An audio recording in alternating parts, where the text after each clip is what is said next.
휴대폰 화면을 보는 내 손이 멈췄습니다. 아니, 정확히는 온몸이 얼어붙었습니다. 화면에 떠 있는 유전자 검사 결과, 그 차갑고 무심한 글자들이 내 평생을 송두리째 뒤흔들고 있었습니다. 모자 관계 확률 0%. 나는 스마트폰을 떨어뜨릴 뻔했습니다. 손이 마구 떨렸습니다. 이게 무슨 소리인가? 32년을 키운 내 딸 지은이가 내 딸이 아니라고? 거실 소파에 주저앉은 나는 숨을 쉴 수가 없었습니다. 벽에 걸린 가족 사진들이 눈에 들어왔습니다. 지은이의 경이로운 탄생, 돌잔치 사진, 초등학교 입학식, 대학 졸업식. 32년의 세월이 그 액자 속에 고스란히 담겨 있었습니다. 사연 시작 전에 무료로 할 수 있는 구독과 좋아요를 눌러주시면 제게 큰 힘이 됩니다. 더 충격적인 것은 며칠 전에 큰일을 치렀습니다. 화장실에서 미끄러지면서 고관절을 다쳐 병원에 오래 계시던 시어머니께서 폐렴으로 돌아가신 것입니다. 평생 동대문 시장에서 좌판으로 시작해서 번듯한 옷감, 도매상을 경영하며 평생 모은 재산, 15억이 넘는 유산이 고스란히 지은이 앞으로 상속될 예정이었습니다. 강남의 아파트 2채와 예금, 주식까지. 시어머니는 하나뿐인 손녀 지은이를 무척 아꼈습니다. 그런데 지금 이 검사 결과가 만천하에 드러난다면 유산은 법적으로 혈족에게만 상속됩니다. 지은이가 내 친딸이 아니라면 그 돈을 받을 수 없습니다. 손이 더 심하게 떨렸습니다. 32년 전 그날을 떠올려 보았습니다. 진통이 시작되고 24시간을 끙끙 앓다가 새벽에 분만실로 들어갔습니다. 그리고 또 진통, 그 지독한 진통. 의사가 제왕절개를 권했지만 난 이를 악물고 조금만요를 수십 번 외쳤다. 그리고 마침내 들렸던 아기의 힘찬 울음소리. 꼭 안으면 부셔져 버릴 것 같았던 그 소중한 아이. 쭈글쭈글한 얼굴로 내 품에 안겨 눈도 못 뜬 채 가슴을 부비며 젖꼭지를 찾아 물던 아이. 아이가 힘차게 빨 때 그 가슴 벅찬 희열. 가슴이 짜릿하여 오며 저절로 눈물이 났었던 그 기억. 그런데 내가 직접 낳은 아기가 아니었단 말인가? 그때 현관문이 열렸습니다. 엄마, 나왔어. 지은이의 목소리였습니다. 나는 황급히 휴대폰을 소파 쿠션 밑에 숨겼습니다. 지은이가 거실로 들어왔습니다. 명품 가방을 들고 있었습니다. 최근 대기업 임원으로 승진한 뒤로 옷차림이 눈에 띄게 화려해졌습니다. 엄마, 할머니 유산 다 정리되었다고 변호사가 연락 왔어요. 다음 주에 변호사 사무실 가서 최종 서류 사인하면 끝이래. 지은이는 신이 나 있었습니다. 신혼집 계약금 넣었어. 할머니 통장에 있던 돈으로 전액 현금으로 구매할 수 있을 것 같아. 나는 겨우 고개를 끄덕였습니다. 목이 메어서 말이 나오지 않았습니다. 엄마, 괜찮아? 얼굴이 안 좋아 보여. 아니야. 그냥 좀 피곤해서. 지은이가 자기 방으로 돌아간 뒤 남편이 퇴근했습니다. 여보, 우리 산책이나 할까? 편의점에서 살게 있어요.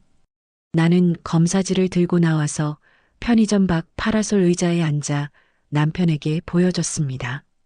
이게 뭐야? 유전자 검사 결과야. 지은이가 내 친딸이 아니래. 남편의 얼굴이 새하얗게 질렸습니다. 말도 안 돼. 이게 무슨 소리야? 나도 믿고 싶지 않아. 근데 결과가 이렇게 나왔어. 우리는 밤새 이야기를 나눴습니다.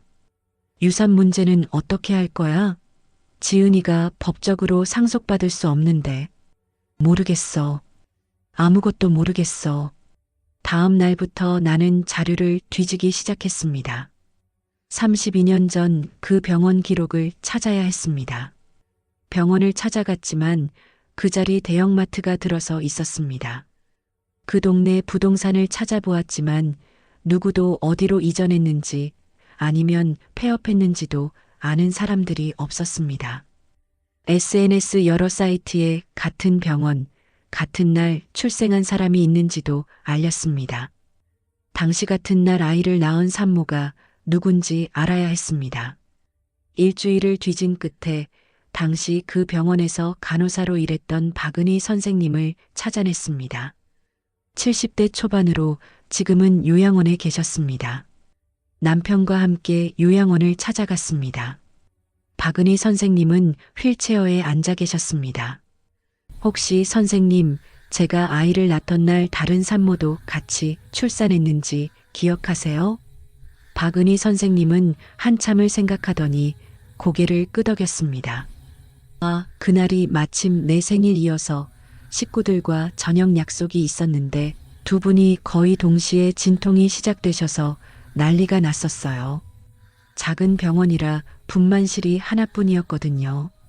먼저 태어난 아이는 약해서 인큐베이터에 들어가고 또 한 산모는 한참을 더 고생하시다 딸을 낳았어요. 난 발을 동동 구르며 퇴근이 늦어 약속이 펑크 나는 바람에 기억이 나요.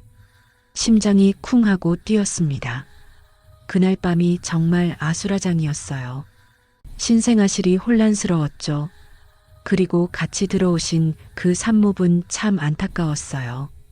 아기가 태어나자 맞아 너무 작고 약해서 인큐베터에 들어가야 했고 집이 어려워 아기 치료비를 감당 못할 정도였거든요. 정말 어렵게 관련 단체에 도움받아서 퇴원했어요. 그 산모 이름 혹시 기억하세요?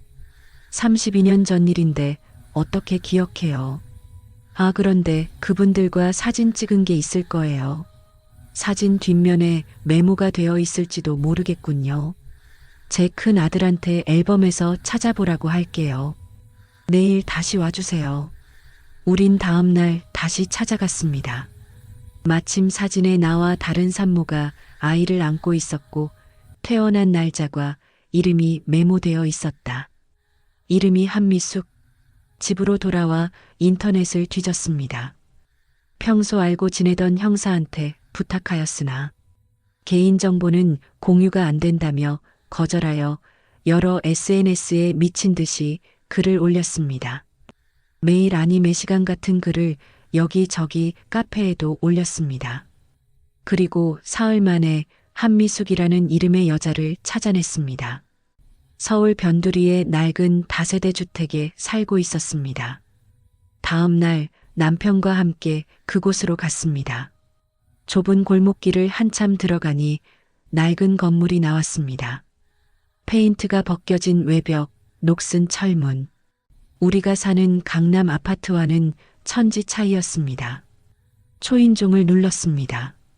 50대 후반쯤 되어 보이는 여자가 문을 열었습니다.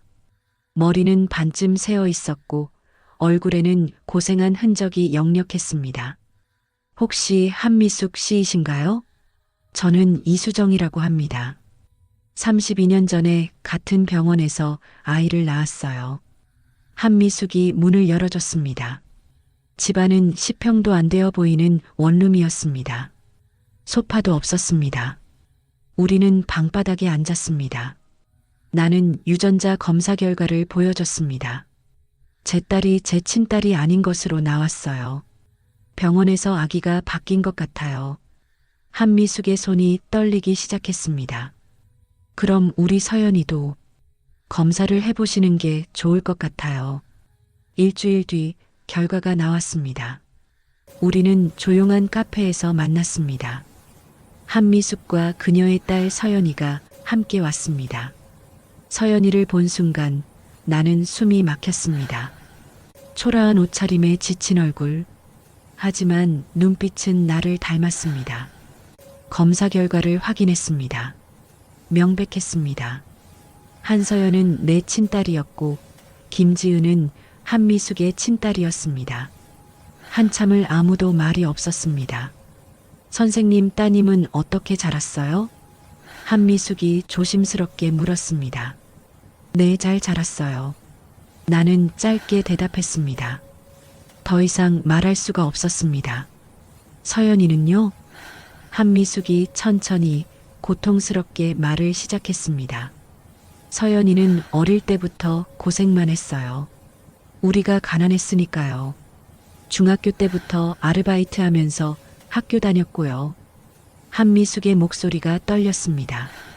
그런데 고등학교 2학년 때 일이 생겼어요. 서연이가 말을 이었습니다. 저 성폭행 당했어요. 아르바이트 하던 식당 주인한테요. 나는 숨이 막혔습니다. 신고했지만 증거 불충분으로 무혐의 처리됐어요. 돈이 없었으니까요. 한미숙이 울먹였습니다. 그 뒤로 서연이가 완전히 망가졌어요. 학교 그만두었고 우울증에 걸렸어요. 자살 시도도 2번이나 했고요. 지금은요? 지금은 괜찮나요? 많이 나아졌어요. 지금은 작은 공장에서 일해요.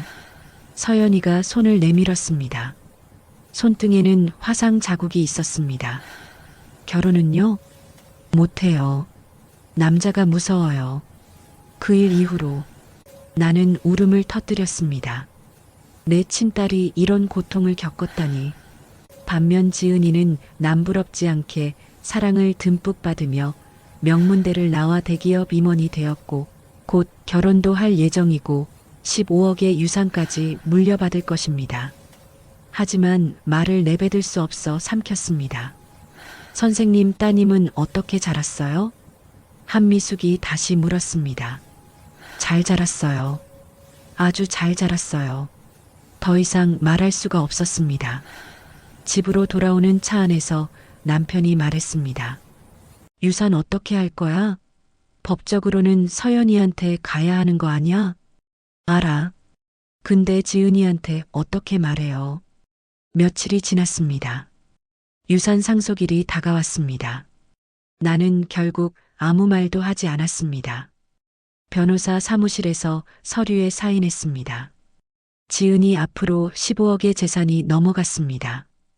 그날 밤 나는 잠이 안 와서 시원한 음료수를 마시려 주방으로 가려다 거실 커튼이 바람에 흔들거리는 것이 눈에 들어왔습니다. 베란다 문이 열려 있었구나 싶어 닫으려 가는데 지은이의 조심스런 목소리가 들렸습니다. 약혼자와 통화 중인 것 같았습니다. 나 가슴이 뛰어서 요즘 잠이 안 와. 이제 다 되었어. 우리 부모님들은 정말 좋은 분들이셔. 그분들을 속이고 있다는 것이 마음에 걸리지만 내 탓은 아니잖아. 나도 3년 전 회사 종합검사 이후에 몰래 유전자 검사 결과 보고 하늘이 무너져 내렸지만 말할 수 없었는데 결국 모든 게 나한테 왔어. 나는 마구 뛰는 가슴을 누르며 방으로 돌아왔습니다. 지은이가 유산 때문에 진실을 숨기며 연기했다니. 그런데 내가 알게 되었다는 사실을 지은이에게도 남편에게도 말할 수 없었습니다. 딸바보인 남편의 충격이 예상되었으니까요. 그날 밤부터 나는 악몽을 꾸기 시작했습니다. 양심이 나를 괴롭혔습니다. 한 달이 지났습니다. 지은이의 결혼 준비는 순조롭게 진행되었습니다. 신혼집도 계약했고 혼수도 장만했습니다. 모두 할머니 유산으로. 그러던 어느 날 한미숙에게서 전화가 왔습니다. 선생님, 서연이가 선생님을 만나고 싶대요. 사흘 뒤 우리는 카페에서 만났습니다. 엄마한테 들었어요. 병원에서 바뀌었다고 서연이가 말했습니다. 그런데요, 이모. 저 한 가지만 물어봐도 돼요? 그래, 궁금한 것 있으면 말해봐. 이모 딸 김지은, 제 대신 행복하게 살았나요? 그 질문에 나는 숨이 막혔습니다. 응, 아주 행복하게 자랐어. 어떻게요? 명문대 나오고 대기업 다니고 이제 결혼을 앞두고 있어. 다행이네요. 적어도 한 명은 행복했으니까. 서연이의 그 말에 나는 울음을 터뜨렸습니다. 미안해. 정말 미안해. 그런데요, 이모. 김지은한테 할머니 유산 넘어갔다고 들었어요. 법적으로는 제가 받아야 하는 거 아닌가요? 나는 아무 대답도 할 수 없었습니다. 생각해 보세요. 전 기다릴게요. 서연이가 카페를 나갔습니다. 집으로 돌아온 나는 남편에게 말했습니다. 지은이한테 진실을 말해야 해. 그리고 유산을 돌려줘야 해. 남편이 반대했습니다. 지금 무슨 소리야? 유산은 이미 지은이 명의로 넘어갔어. 하지만 나는 물러서지 않았습니다. 우리는 격하게 싸웠습니다. 결혼식 사흘 전 퇴근하여 온 지은이를 방으로 불렀습니다.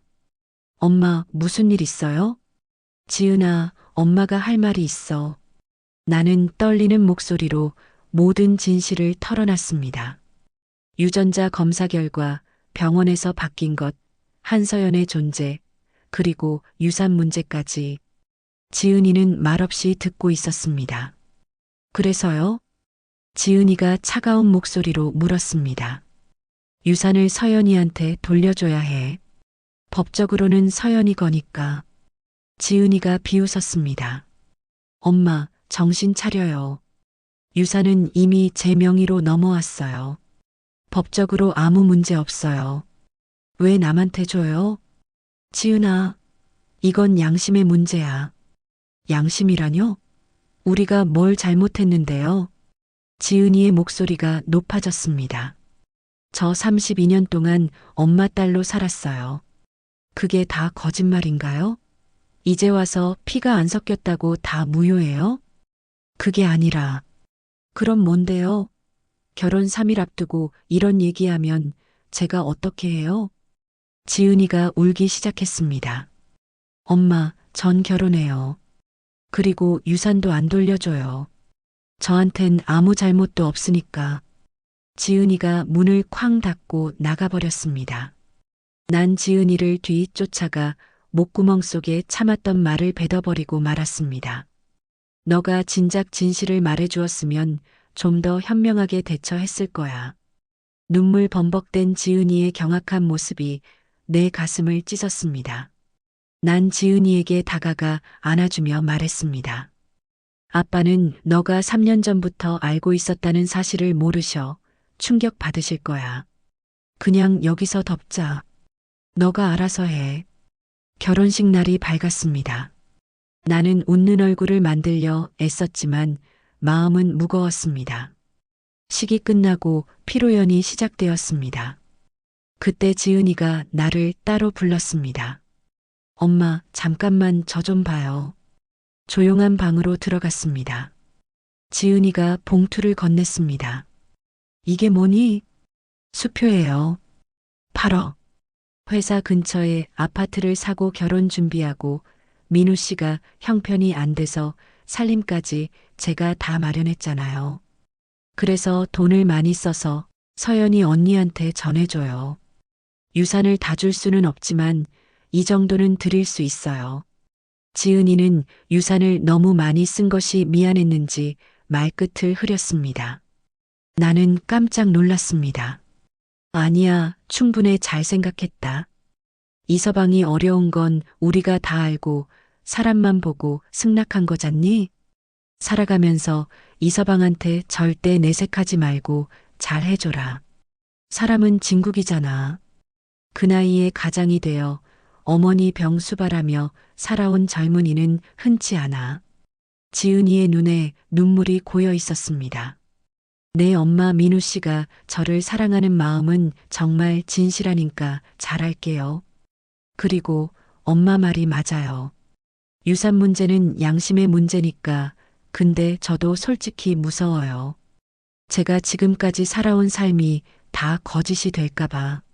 나는 지은이를 끌어안았습니다. 거짓이 아니야. 우리가 함께한 시간은 진짜야. 그리고 엄마는 너를 사랑해. 정말이요? 정말이고 말고 세상에 너뿐이었잖니? 엄마, 저 서연이 언니 만나고 싶어요. 일주일 뒤 우리는 모두 모였습니다. 지은이, 서연이, 나와 남편, 그리고 한미숙 부부. 지은이가 수표를 서연이에게 건넸습니다. 언니 받아주세요. 할머니 유산을 처분하여 결혼자금으로 쓰고 제가 드릴 수 있는 전부예요. 서연이는 한참을 수표를 바라보다가 천천히 받았습니다. 고마워요. 두 사람은 서로를 끌어안았습니다. 한미숙이 내게 다가왔습니다. 고맙습니다. 지은이 잘 키워주셔서 미안해요. 서연이한테 더 좋은 삶을 못 살게 해서 아니에요. 이제라도 알게 돼서 다행이에요. 그날 이후 우리는 자주 만났습니다. 지은이는 서연이를 도왔습니다. 5억으로 서연이는 변두리에 작은 아파트와 카페를 차렸습니다. 1년이 지났습니다. 서연이는 정신적으로 많이 회복되었고 카페도 생각보다 손님이 많았습니다. 그리고 서연이를 이해해주는 마음 따뜻한 남자친구도 생겼습니다. 지은이가 아기를 가졌다고 사위가 들뜬 목소리로 전했습니다. 그리고 바로 집으로 찾아왔습니다. 엄마, 아기 태명 뭐로 할까요? 사랑이로 하자. 좋아요. 서연이가 말했습니다. 제가 이모예요? 지은이가 고개를 저었습니다. 아니야. 고모야. 우린 자매니까. 서연이의 눈에 눈물이 고였습니다. 그렇게 우리는 이상한 가족이 되었습니다. 두 엄마와 두 딸. 법적으로는 복잡하지만 마음으로는 하나인 가족. 32년 전 그날 밤 작은 병원에서 두 아기가 바뀌었습니다. 그것은 누구의 잘못도 아닌 실수였습니다. 하지만 그 실수가 만든 것은 불행만이 아니었습니다. 두 가족은 결국 하나가 되었습니다. 5년이 지났습니다. 지은이의 딸 사랑이는 벌써 4살이 되었습니다. 서연이도 결혼해서 아들을 낳았습니다. 명절이면 우리는 모두 모입니다. 지은이가 가끔 말합니다. 엄마, 전 운이 좋은 것 같아요. 엄마가 둘이고 언니도 생겼잖아요. 서연이도 말합니다. 저도요. 부모님이 4분이에요. 피가 섞이지 않아도 가족이 될 수 있습니다. 32년을 함께 산 세월이 그것을 증명합니다. 그리고 사랑은 모든 것을 이겨냅니다. 실수도 상처도 고통도 그리고 돈도. 오늘 이야기가 여러분께 작은 위로가 되었기를 바랍니다. 앞으로도 여러분의 마음을 울리는 이야기로 찾아뵙겠습니다. 채널 구독과 좋아요 부탁드립니다. 여러분의 하루가 사랑으로 가득하기를 바랍니다.